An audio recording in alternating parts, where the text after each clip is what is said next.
Hey everybody, I thought I'd show my face. I know you're missing it, and I wanted to give you a chance to check out this sweet beard I've been growing. Sorry about the hat. My wife says it's ugly and doesn't fit my head right, but hey, I'd rather you see that than my hair, which I haven't washed in like a week. Just joking. I washed it like last night, maybe 2 nights ago.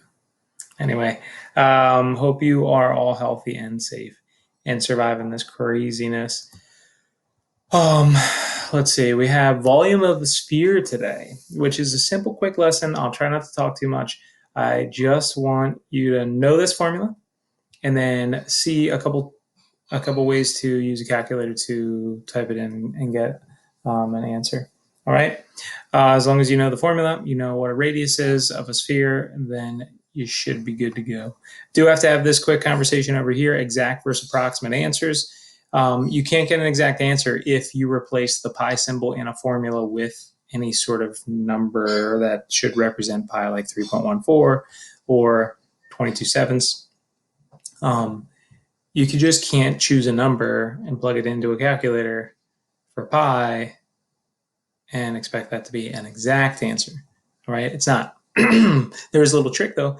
If you do the calculations of everything else and don't include the pi and don't change the pi symbol to a number of some sort, a sum approximation, you just leave that pi out, do all the other work, and then plop that pi back in at the end of your answer, kind of like you would like if it were an x, right? If it were an x and you were like combining like terms and doing all these other calculations, then the x is just carried along for the ride. That's the idea. All right, the pi symbol can just be carried along for the ride while you do all the other calculations, and then you get an exact answer. All right, if you replace pi with an approximate value for pi, it's going to be an approximate. Your answer is going to be an approximation. And then if you just carry the pi along for the ride, then you'll get an exact answer, or you'll write the exact answer down. All right, here we go. Finding volume of a sphere, simply look for the radius, replace the r with that number, and then calculate.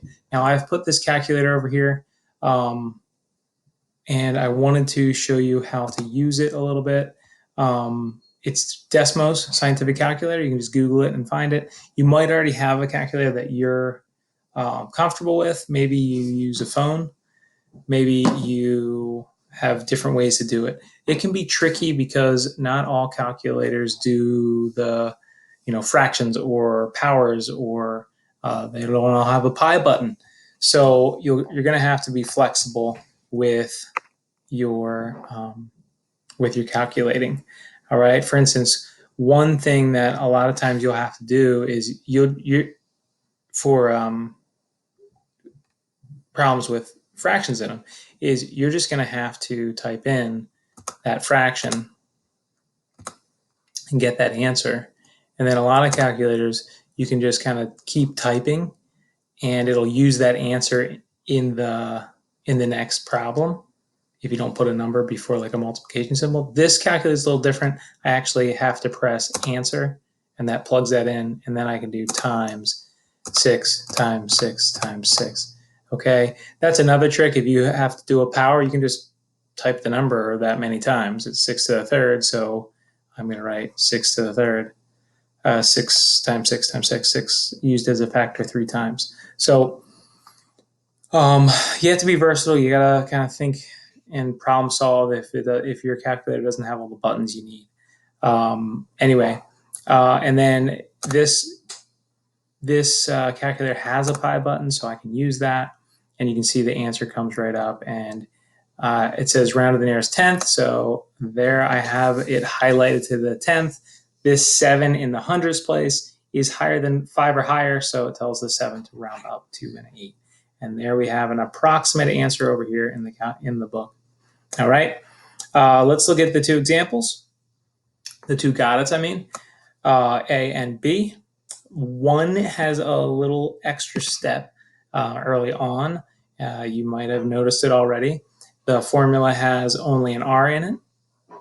So in part A, there is a diameter. So you have to cut that in half first.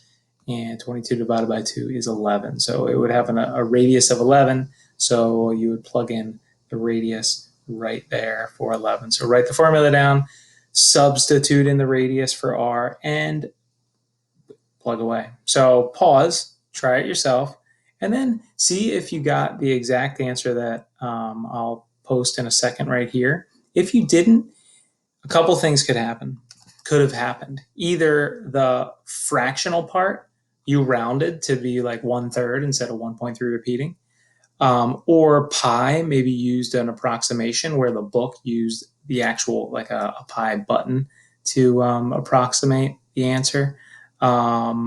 So those could be two reasons why you don't get the exact answer. You should be very, very close to the answer that's going to pop up here. But if it's not exact, those could be the reasons why you use different approximations for these values. And so it gave you a little bit of a value that's a little off of what this book has. That's okay for now. I'm not going to get hung up on it. Okay, here you go. Check it out. All right, hopefully you did fine with those. If you're having trouble, just email me and we will look over it. I'll figure out a way to teach you in a different way. All right, let's see this next one. Hey, this is just telling you that this spherical stone in Costa Rica has a diameter of 8, so make sure you cut it in half. Boom, it's 4, and then substitute and simplify. All right, let's check the next page, see if there's anything that we gotta review. Nope, that's good. Let's see. All right, so this is just gives you an extra step. This says that a volleyball has a diameter of 10 inches. A pump can inflate the ball at a rate of 325 cubic inches per minute. How long will it take to inflate the ball? Well, it says this idea right here, 325 cubic inches per minute. That's saying that's going to fill up the volume of that volleyball, right, that quickly.